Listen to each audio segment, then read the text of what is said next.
This is a quick and in-depth breakdown of what I believe is the strongest Grandmaster setup for any GM and in any season. And if you're a Warlock or Titan main, I'll put in the description down below some videos I've made in the past, and that's what I would bring into a Grandmaster if I was playing Warlock or Titan. And I actually am a Warlock main, but I think that Hunter is just the best. And the only thing that would have to change in the future for future seasons would be just your loadout, like your weapons. I mean, you can keep some of these the same. This is always barrier. Your heavy's always like pretty decent. The only thing that would have to change is based upon what the artifact mods are for champions. So obviously I'm on a hunter. I use Mobius Quiver just for the 2-shot tether, just a little bit extra damage. Tips for this is you don't always have to shoot your second shot, because when you're floating in the air or if you're shooting a very lethal boss like the Lightblade boss, all cool, you don't always have to shoot your second shot, because that just could be the difference between life and death. Okay, I'm always using Marksman Dodge. I am never ever using Gambler's Dodge in PvE. You'll see why, but it is completely unnecessary in this day and age with Void 3.0. You do not need this ever. It just extends your cooldown of your dodge, which is terrible. So always Marksman Dodge. I almost always use Triple Jump, as does a lot of people. Some people use Strafe Jump.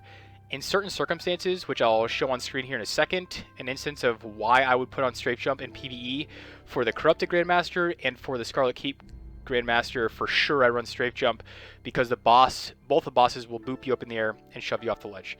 And I'll put a clip right now.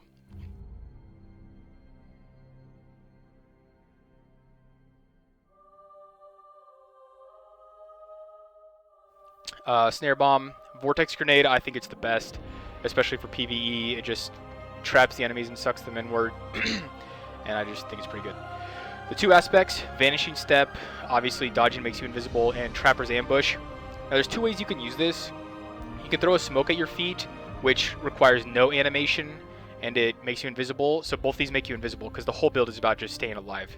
Or you can do like a Shatter Dive type of thing, and you jump up in the air and slam down, but you have a little bit of an animation, so you're stuck on the ground for like a split second. So if a boss or a champion sees you, like, they can just beam you down really quick. So you don't always have to dive down with this.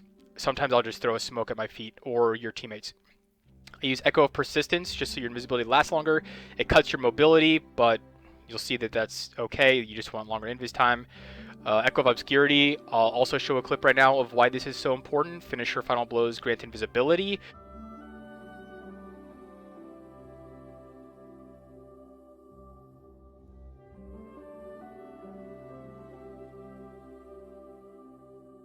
The plus 10 recovery does not matter at all, because we're using Graviton Forfeit, which I'll talk about in a minute. And Echo of Undermining, I think this is the best part about Void 3.0. It's basically half of what old school, what's that mod called? Oppressive Darkness. It's like half of that. It's like this is like a 15% debuff. Arblast is always going to be a good choice for anti-barrier, always, unless it gets nerfed or just loses anti-barrier. This is just because it's unstoppable this season. And this is because of the good ammo economy for linear fusions, and since, like, if you're running Arblast for a barrier and your heavy is also linear fusion, you only have to run one like weapon type of finder mod, linear fusion finder, and scavenger. But you can really do whatever like this season requires here. This is the only thing that has to change from season to season. One tip I forgot to include was there's always been an incoming elemental damage increase from enemies in Grandmasters, like Void and Glassway, Arc and the Lightblade. But now that there's burns, we also do 25% extra damage to enemies with that same burn.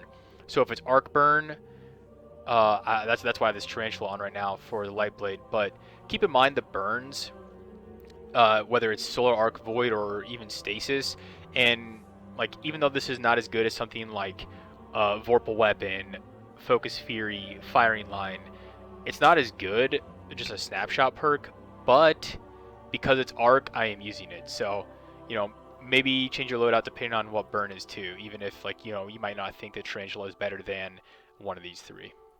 So we're using Graviton Forfeit. This is the best hunter exotic, especially for Grandmasters. You'll see here, we're focusing on 100 mobility and 100 strength, just for maximum uptime on invisibility. Recovery with Graviton Forfeit, recovery does not matter at all. I wish I could lower this down to like 0, just to get more discipline or resilience. I don't really care about my intellect either for Grandmasters. Tether comes back quick enough anyway. So you got the mobility mod. I think I might have all mobility and strength mods just to hit maximum on there. I run one finder mod, and Powerful Friends is one of my combat mods. So 4 of my armor pieces are arc. Really just the cloak is the only thing that I don't run arc, just so I can run other mods on there. But my 4 main armor pieces here are arc, and all of my armor mods that I use are arc charged with light mods, although I'm not even getting charged with light. But you'll see what I mean. So I use Powerful Friends strictly for the plus 20 mobility. I use... it's not it. Radiant Light just for the plus 20 strength. And then my other 2 mods, I will talk about that one in a second. Reactive Pulse. So you get an overshield whenever you get a finisher, which is very important to pair with this one right here, Echo of Obscurity. You get invisibility when you do a finisher. So every time you do a finisher, you get invisibility and an overshield. And I'll throw a clip right now. Oh, actually, no. I will have already done that for this right here. So basically, you'll see me using Reactive Pulse and Echo of Obscurity. That's the last clip that I played of why they work together so well. This season we have Thermoshock Plating, which is just solar and arc damage resist. And I never run reserves here, ever, unless I'm rallying a flag somewhere. But in a Grandmaster, I never run reserves. Only run resist mods, depending on what the most lethal element is.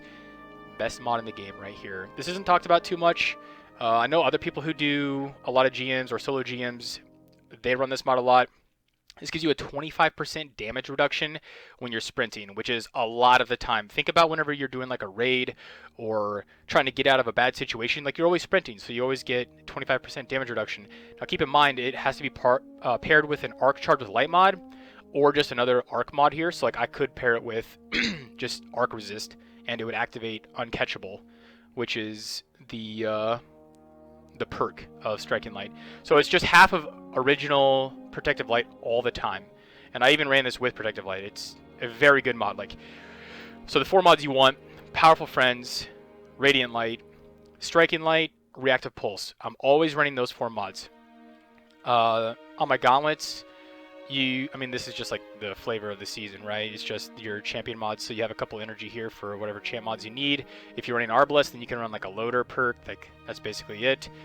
A weapon scavenger, so just finder, champ mods, resist, scavenger. This is kind of your own preference depending on what element of cloak you want. You do not need a stasis cloak for utility kickstart. I think utility kickstart is great. You just don't need it because of the Graviton forfeit, Echo of Persistence, 100 mobility, 100 strength. It's overkill. You'll always be able to go invisible by the time, but you're just gonna be chaining back and forth, like your melee and your dodge, back and forth. Like, you're always gonna have invis ready for you. Okay, and then I didn't talk about Graviton forfeit, but why I said you don't need recovery at all with this build. Your recovery is greatly increased. You have 9.5. You have tier 9.5 recovery when you're invisible. So who cares about your recovery? It's just a waste of your stat. And another thing is, this increases the duration of your invisibility, and your melee charges faster when you're invisible, and you have like faster weapon reload.